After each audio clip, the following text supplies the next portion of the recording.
Hello students, कैसे हो आप सब। आपका मेरे यूट्यूब चैनल पे स्वागत है।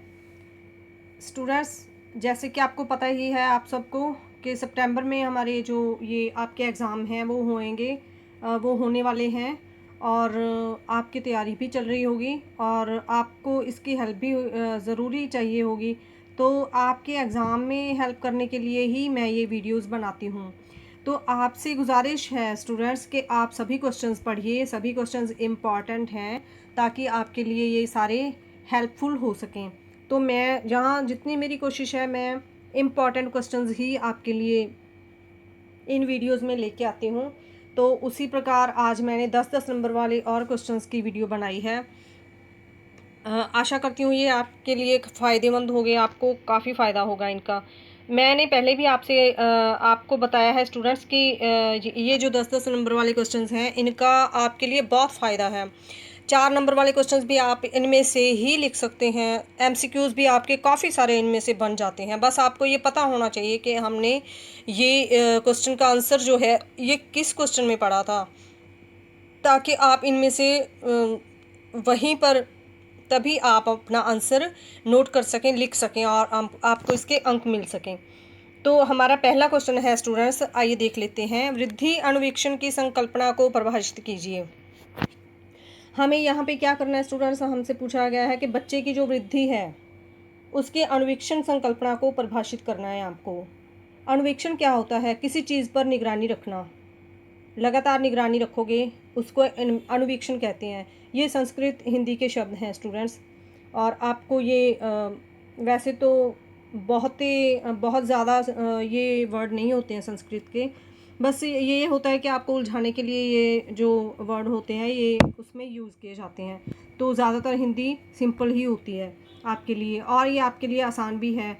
तो चलिए हमें ये पूरा क्वेश्चन देख लेते हैं हम।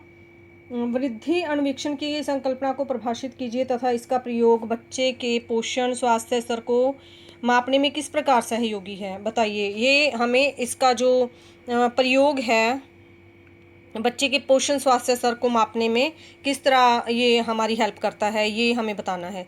तो चलिए आंसर देखते हैं स्टूडेंट्स। अनुवीक्षण शब्द का अर्थ है किसी चीज़ पर नियमित रूप से निगरानी रखना और एक निर्धारित समय के दौरान भार में परिवर्तन पर निगरानी रखना वृद्धि अनुवीक्षण कहलाता है।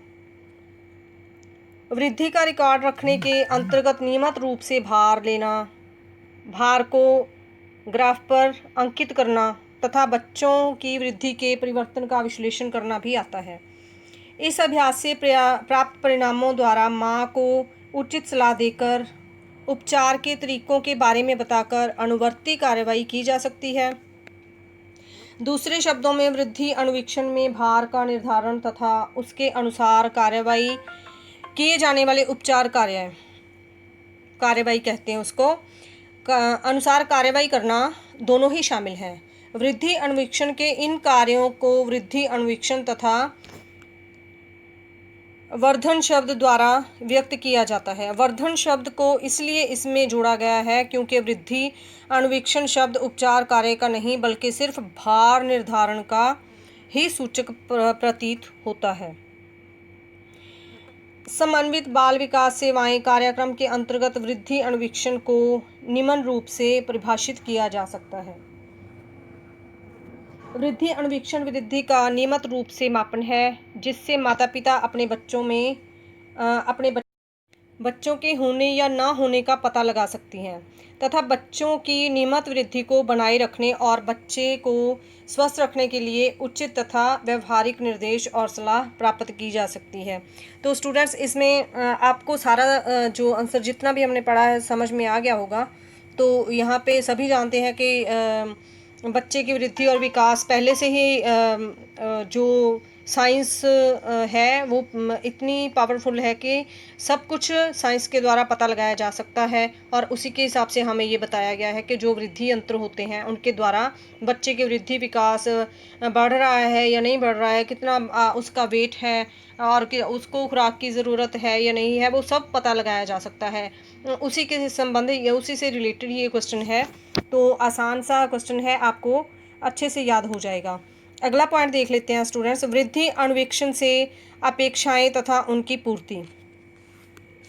अधिकांश विकासशील देशों में बच्चे कुपोषण का शिकार होते हैं, जिनका संबंध निर्धनता तथा बार बार होने वाले संक्रमणों जैसे अतिसार, खसरा तथा रोगों से है। ये बीमारियां हैं स्टूडेंट्स जो बच्चों में होती हैं। अतिसार, खसरा, अतिसार क्या होता है, उसकी वृद्धि नहीं होती है या फिर उसको कोई भी अंग उसका मारा जा सकता है। तो ऐसे बीमारियां होती हैं जो बच्चों को लग जाती हैं। कुपोषण के कारण बच्चे के भार में कमी आ जाती है या भार में वृद्धि नहीं होती है। वृद्धि अवरोधन, अतः वृद्धि अनुवीक्षण द्वारा वृद्धि अवरोधन का पता शुरू में ही लगाया जा सकता है। आगे चलते हैं स्टूडेंट्स, वृद्धि अनुवीक्षण का उद्देश्य ऐसे बच्चों की पहचान करना है जिनमें रोग या संक्रमण जल्दी और बार बार होने की संभावना होती है। और स्टूडेंट्स देखिए कितना पावरफुल है ये वृद्धि अनुवीक्षण के बच्चों में कौन सी बीमारियां होती हैं, कौन सा रोग होता है, उसका होने या ना होने का पता भी अच्छे से चल जाता है इससे।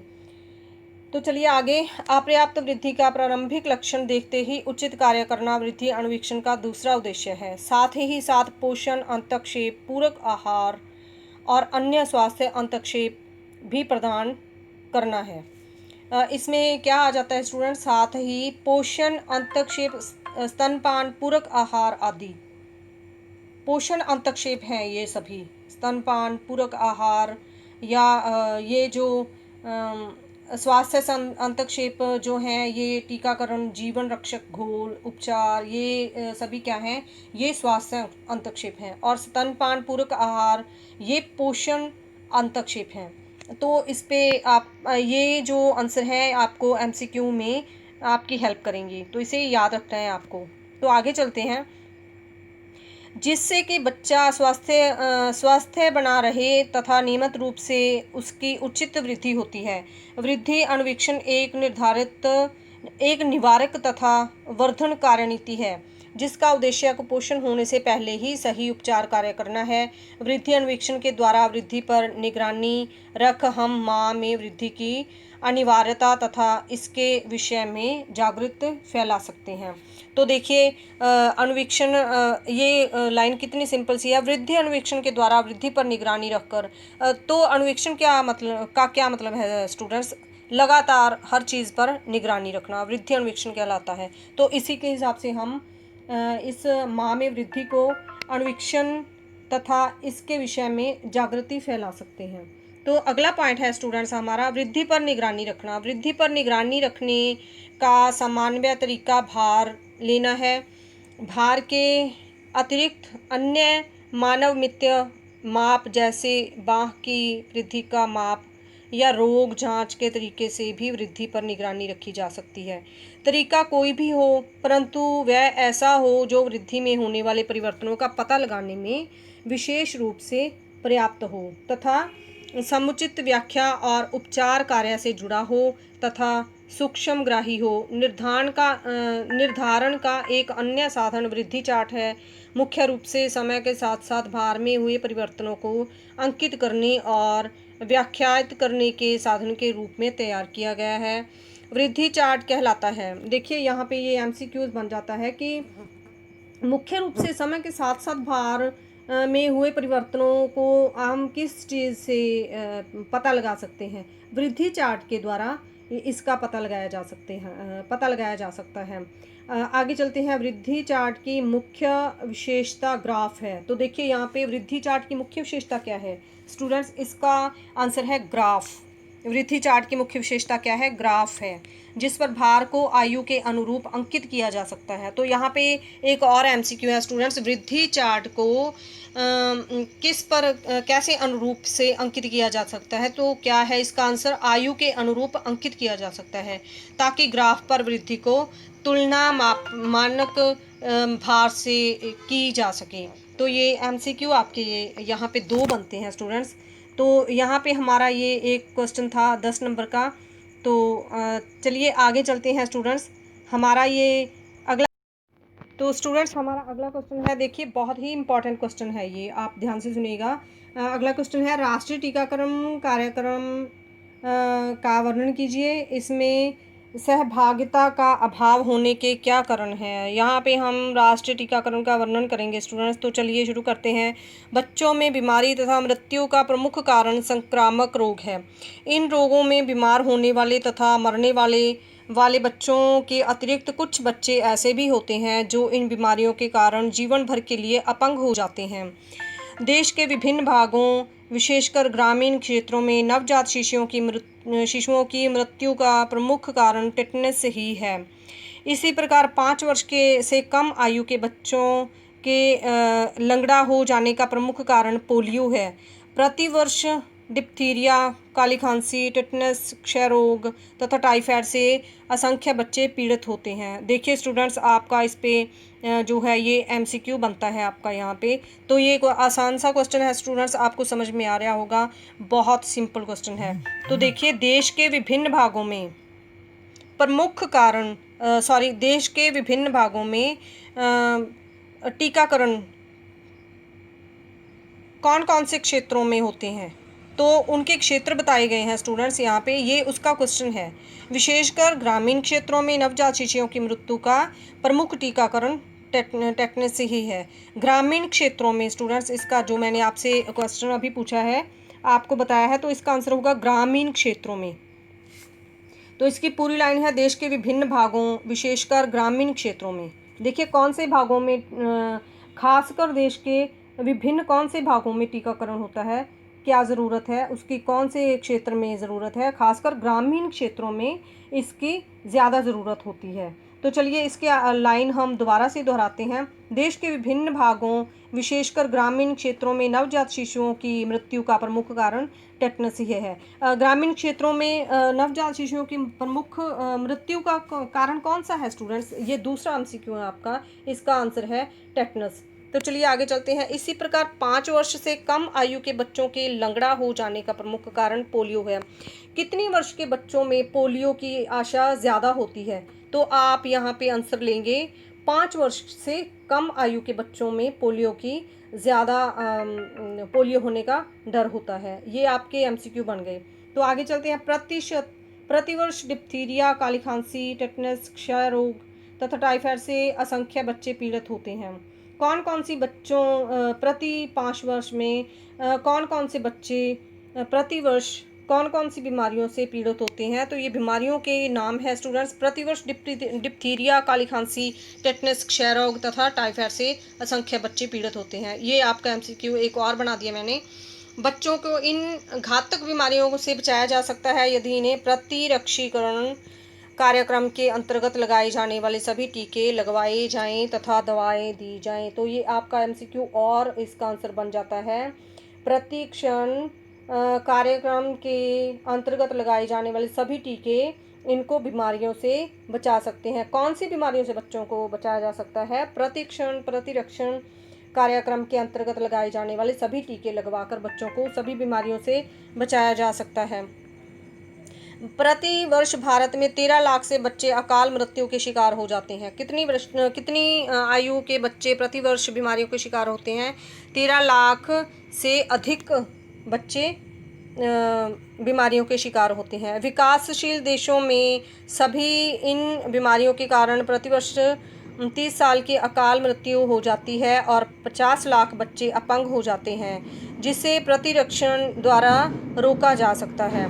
तो चलिए इसका अगला पॉइंट है स्टूडेंट्स, संगठनात्मक ढांचा। सन 1986 में भारत सरकार ने सार्वजनिक प्रतिरक्षण कार्यक्रम शुरू किया था। तो यहाँ पे एक एमसीक्यू और बन गया स्टूडेंट्स, और कौन से सन में भारत सरकार ने सार्वजनिक प्रतिरक्षण कार्यक्रम शुरू किया था? तो इसका आंसर है सन 1986 में भारत सरकार ने सार्वजनिक प्रतिरक्षण कार्यक्रम शुरू किया था। एक और एमसीक्यू मैंने आपका बना दिया है। तो चलिए आगे चलते हैं। जिसका उद्देश्य है, तो चलिए इसका उद्देश्य आप अभी याद कर लीजिए, इसका क्या उद्देश्य है? जिसका उद्देश्य है सभी पात्र बच्चों तथा गर्भवती महिलाओं की प्रतिरक्षण के माध्यम से आमतौर पर होने वाले गंभीर संक्रामक रोगों के प्रति सुरक्षा प्रदान करके रुग्णता दर और मृत्यु दर को कम किया जा सकता है। इस कार्यक्रम को ग्रामीण क्षेत्रों में प्राथमिक स्वास्थ्य केंद्रों के माध्यम से लागू किया जा रहा है तथा इस कार्यक्रम को कार्यान्वित करके हेतु बहुउद्देशीय स्वास्थ्य कार्यकर्ताओं, प्रशिक्षित दाइयों और स्वास्थ्य गाइडों की सेवाओं को उपयोग में लाया जा रहा है।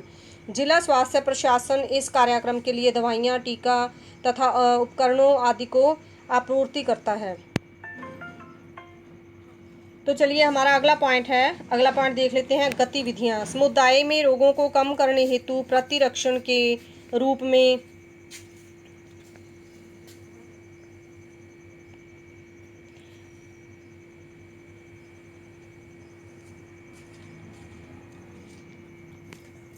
हमारी गतिविधियां हैं स्टूडेंट्स यहाँ पे। समुदाय में रोगों को कम करने हेतु प्रतिरक्षण के रूप में मुख्यतः टीका लगाकर व्यक्ति की रोग रोधक शक्ति में वृद्धि की जा सकती है। इस कार्यक्रम को व्यवहारिक रूप देने के लिए समुदाय में प्रारंभिक कार्य करना होगा। पहले टीकों तथा दवाइयों की सप्लाई की योजना बनानी होगी।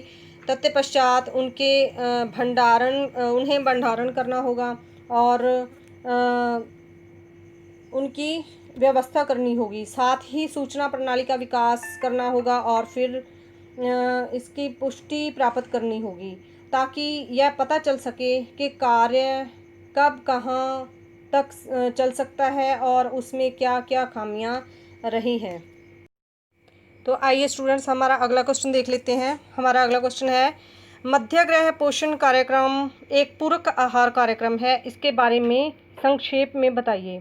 तो इसका आंसर है, स्कूली बच्चों की नामांकन अवधारण एवं उपस्थिति को बढ़ाने तथा स्वास्थ्य स्थिति को सुधारने के उद्देश्य से मध्याह्न पोषण कार्यक्रम को शुरू किया गया। मध्याह्न पोषण क्या होता है स्टूडेंट्स? मध्याह्न होता है दोपहर का खाना, जिसे मिड डे मील भी कहते हैं, जो आजकल स्कूलों में, सरकारी स्कूलों में आम ही देखने को मिलता है स्टूडेंट्स। गरीब बच्चों के लिए या कोई भी बच्चे हैं प्राइमरी स्कूल में पढ़ते हैं और या जो 8वीं तक के स्कूल होते हैं, मिडिल स्कूलों में 8वीं तक के बच्चों को मिड डे मील मिलता है, मध्याह्न का खाना मिलता है। और प्राइमरी स्कूल में तो 1ली से 5वीं तक के बच्चों को सभी को ही खाना मिलता है, उसे मध्याह्न आहार पोषण कहते हैं।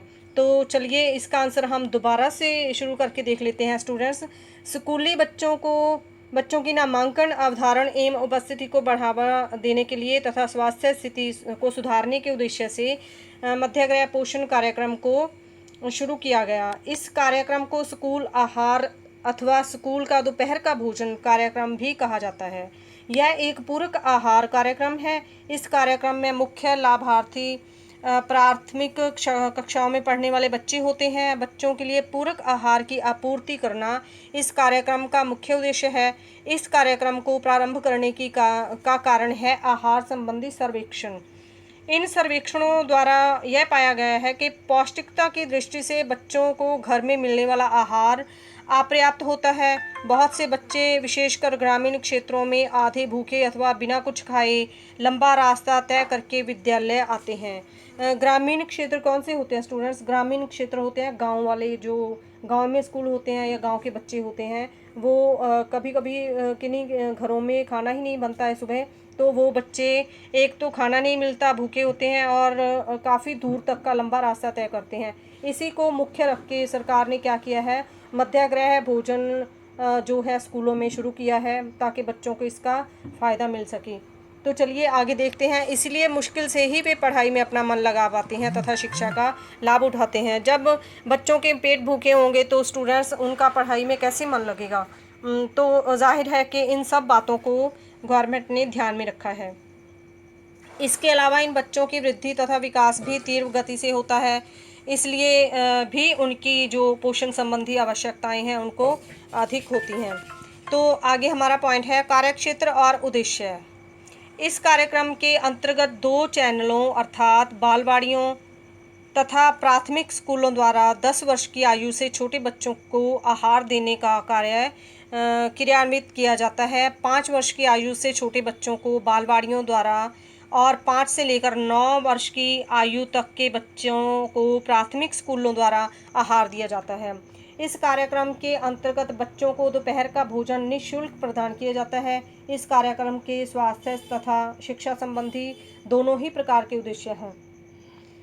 तो ये उद्देश्य निम्नलिखित हैं। तो स्टूडेंट्स हम इसके उद्देश्य देख लेते हैं। पहला पॉइंट है स्टूडेंट्स, विद्यालयों में प्राथमिक कक्षाओं पहली से 5वीं कक्षा तक में पढ़ने वाले बच्चों के पोषण स्तर तथा उनकी पढ़ाई में सुधार लाना। दूसरा पॉइंट है विद्यालयों में दाखिला तथा हाजिरी में सुधार लाना। और स्टूडेंट्स यहाँ पे हमारा तीसरा पॉइंट बन जाता है स्कूल छोड़ने निकालने की दर को कम करना। तो स्कूल छोड़ने निकालने की दर को कम करना मतलब स्कूल में जब दोपहर का खाना बच्चों को मिलेगा तो बच्चे घर पे नहीं जाएंगे और वहाँ पे उनका समय जो है वो ख़राब नहीं होगा। और हमारा यहाँ पे दूसरा जो पॉइंट था, इसमें विद्यालयों में दाखिला तथा हाजिरी में सुधार लाना। तो इसका मतलब है कि जब भोजन मिलेगा तो बच्चे ज़्यादा से ज़्यादा स्कूलों में दाखिला लेंगे और उनको भोजन की जो लाभ है वो मिलेगा। और पहला पॉइंट था स्टूडेंट्स, विद्यालयों में प्राथमिक कक्षाओं में पढ़ने वाले बच्चों के पोषण स्तर तथा उनकी पढ़ाई में सुधार लाना। तो यदि उनका पोषण स्तर सही ढंग से चलेगा तो जाहिर है कि वो लोग अपनी पढ़ाई में ज़्यादा ध्यान देंगे, घर पे नहीं जाएंगे। तो स्कूल में ही जब उनको खाना मिलेगा तो वो अपनी पढ़ाई अच्छे से कर सकेंगे। तो चलिए चौथा पॉइंट स्टूडेंट्स देख लेते हैं हम। भारतीय चिकित्सा अनुसंधान परिषद द्वारा बच्चों को पोषक तत्वों की प्रस्तावित दैनिक आवश्यकताओं का कम से कम 1/3 भाग प्रदान करना और इस प्रकार बच्चे के स्वास्थ्य, वृद्धि और विकास को उन्नत करने में सहायता करना। इस पॉइंट को एक्सप्लेन करने की ज़रूरत नहीं है स्टूडेंट्स, आपको समझ में आ गया होगा। तो आगे पॉइंट देख लेते हैं। बच्चों के बीच स्वास्थ्य सामाजिक व्यवहार को विकसित करना और विभिन्न जातियों के बीच भिन्नता की भावना को कम करना। तो देखिए यहाँ पे बच्चों के बीच स्वास्थ्य सामाजिक व्यवहार को विकसित करना। जो सामाजिक व्यवहार है, बच्चे जब मिलकर आपस में स्कूल में बैठ के मिलकर एक दूसरे के साथ खाना खाएंगे तो वो उनके जो समाज में व्यवहार हैं एक दूसरे से सुधरेंगे, उनमें सुधार होगा। और विभिन्न जातियों के बीच भिन्नता, जो एक दूसरे की जातियां हैं, ये जो जातियों के भेदभाव हैं इनमें भी कमी आएगी और सुधार होगा। और जो बच्चे हैं, भिन्न भिन्न जातियों के बच्चे हैं, वो आपस में मिल बैठकर खाना खाएंगे। तो इसका ये मंतव्य है। तो चलिए आगे पॉइंट है भोजन एवं स्वास्थ्य संबंधी अच्छी आदतों का बच्चों में विकास करना। तो यदि बच्चों में स्टूडेंट्स यदि बच्चे खाना खाने बैठते हैं, टीचर्स उनका ध्यान रखते हैं, बच्चों के हाथ गंदे हैं तो टीचर्स उनको एक्सप्लेन करते हैं कि बच्चों आपके हाथ गंदे हैं, जाके हाथ धो के आओ, आपकी थाल जो है वो गंदी है, इसको साफ़ करके खाना खाना है, ये आपका साफ़ नहीं है। या जो भी कमियां हैं बच्चों में निकाली जाएंगी तो बच्चों को उन आदतों पर बच्चे अमल करेंगे और उनमें इस चीज़ का भी विकास होगा। तो चलिए मध्याह्न पोषण कार्यक्रम के घटक आने वाले व्यंजन विविध प्रकार के होते हैं। अंतर्राष्ट्रीय संस्थाओं द्वारा प्रदान किए जाने वाले कच्चे जो खाद्य पदार्थ होते हैं उनमें मक्का तथा सोया का संमिश्रण, गेहूँ तथा सोया का संमिश्रण, सोया मिश्रित बलगर, गेहूँ तथा सलाद व तेल सम्मिलित होता है। इसी कच्ची सामग्री से उपमा, खिचड़ी तथा अन्य कोई ऐसा खाद्य पदार्थ बनाया जाता है जो सुपाचक हो। सुपाचक मतलब पचाया जाने वाला पदार्थ जो होता है। इनको कुछ मामलों व स्वास्थ्य प्रदान करने वाले खाद्य पदार्थों के साथ मिलाकर तैयार खाद्य पदार्थों में भी डाला जाता है। कुछ स्थानों पर सूखा दूध भी दिया जाता है। इस कार्यक्रम के अंतर्गत तमिलनाडु में परंपरागत चावल गया तथा सांभर परोसा जाता है। तो भिन्न भिन्न क्षेत्रों में अपने अपने खाद्य पदार्थ हैं स्टूडेंट्स। जैसा खान वैसा पान के जो खान है, अखान के तहत जो जो यहाँ पे हमारे देश में जो पंजाबी लोग खाते हैं हमें वो खाना मिलता है, और यहाँ जिस क्षेत्र में जैसा खाना खाया जाता है बच्चों को वैसे ही खाना मिलता है। लेकिन यहाँ पे हमें बताया गया है कि कच्चे खाद्य पदार्थ खाने वाले सलाद या गेहूँ हैं, जो गेहूँ देखिए स्टूडेंट्स यहाँ पे हमारे स्कूलों में खिचड़ी बनती है और कभी कभी खीर भी बनती है। तो ये हमें सम्मिलित जो है देखिए यहाँ पे हमें बताया गया है खाद्य पदार्थों के साथ मिलाकर तैयार खाद्य पदार्थों में भी डाला जाता है। तो दाल के साथ चावल खिचड़ी मिलाकर बनाए जाते हैं, और दूध में, सूखे दूध में जो चावल हैं वो मिलाकर खीर बनाई जाती है। तो इनको मुख्य प्रकार से इन्होंने लिया है। तो इस पर हम आगे देख लेते हैं। बच्चों को इस कार्यक्रम के अंतर्गत दिया जाने वाला प्रत्येक आहार प्रति बच्चे को प्रतिदिन 450 में से 450 से 500 किलो कैलोरी तथा 20 से 30 ग्राम प्रोटीन प्रदान करना है, जिससे बच्चे की 1/3 ऊर्जा तथा आधी प्रोटीन की दैनिक प्रस्तावित आवश्यकता की पूर्ति होती है। तो आगे देख लेते हैं लाभार्थी। इस कार्यक्रम के मुख्य लाभार्थी प्राथमिक कक्षाओं में पढ़ने वाले 6 से 11 वर्ष के बच्चे होते हैं। अगला पॉइंट है स्टूडेंट्स, व्यवस्था तथा कार्यान्वयन। मध्य गृह पोषण कार्यक्रम के अंतर्गत आहार संबंधी व्यवस्था प्राय विद्यालय के परिसर में आ चुकी हैं। विद्यालय का अध्यापक यह आहार तैयार करने तथा उसके विवरण और खाद्य स्टॉक रजिस्टर, स्वास्थ्य कार्ड तथा इस कार्यक्रम से संबंधित हाजिरी रजिस्टर के रिकॉर्ड रखने का उत्तरदायित्व लेता है। अध्यापक की सहायता के लिए आहार व्यवस्था में से एक सहायिका भी नियुक्त किया जाना होता है। आगे देख लेते हैं स्टूडेंट्स, इस कार्यक्रम को शिक्षा विभाग द्वारा चलाया गया है। इस कार्यक्रम में ईंधन मामले तथा अन्य सामग्री के खर्चे के लिए बजट में विशेष प्रबंध होता है। स्थानीय प्राथमिक स्वास्थ्य केंद्र का चिकित्सा अधिकारी नियमित रूप से बच्चों के स्वास्थ्य की जांच करता है तथा बच्चों की लंबाई, वजन और उनके स्वास्थ्य स्तर का रिकॉर्ड रखता है। कुछ राज्यों में स्वास्थ्य विभाग ने विद्यालयों में विशेष स्वास्थ्य कार्यक्रम चलाया है, जिसमें चिकित्सा अधिकारी तथा अन्य चिकित्सा सहायकों की जांच के अंतर्गत वे आँखों तथा दांतों का निरीक्षण करते हैं। विशिष्ट उपचार की आवश्यकता वाले बच्चों को उनके लक्षणों के अनुसार अस्पतालों में आँख, नाक, गले, दांत और बाल विशेषज्ञों के पास उपचार हेतु भेज दिया जाता है। तो स्टूडेंट्स ये थी हमारी आज के क्वेश्चंस। और इस पॉइंट में स्टूडेंट्स देखिए, यदि आप सरकारी स्कूलों में जाकर इसका निरीक्षण करेंगे तो आपको जैसे इस पॉइंट में लिखा गया है बिल्कुल वैसा ही वहाँ पे मिलेगा। यदि आप इसकी जांच करेंगे तो जो अलग अलग कार्यकर्ता हैं वो अलग अलग कामों की सूची रखते हैं। तो विशेषकर अध्यापक लगाए जाते हैं मिड डे मील की जांच में और उनको बनाने में, और उनकी उसका प्रबंधन करना होता है, उसका प्रबंध करना होता है। और वो लोग जो इनका खान पान है उस पर भी ज़्यादा ध्यान देते हैं और बच्चों के खान पान में ज़्यादा ध्यान दिया जाता है, उसका निरीक्षण होता है और उनकी देख रेख में ही ये भोजन तैयार किए जाते हैं। तो स्टूडेंट्स, आज की वीडियो में इतने ही क्वेश्चन हैं, बहुत आसान से क्वेश्चन है, आपको याद हो जाएंगे। तो आप कीजिए इन क्वेश्चंस की तैयारी। अगले वीडियो में मैं आपके लिए और इम्पोर्टेंट क्वेश्चन लेके आऊँगी। तो चलिए, मुझे दीजिए इजाज़त। Thank you.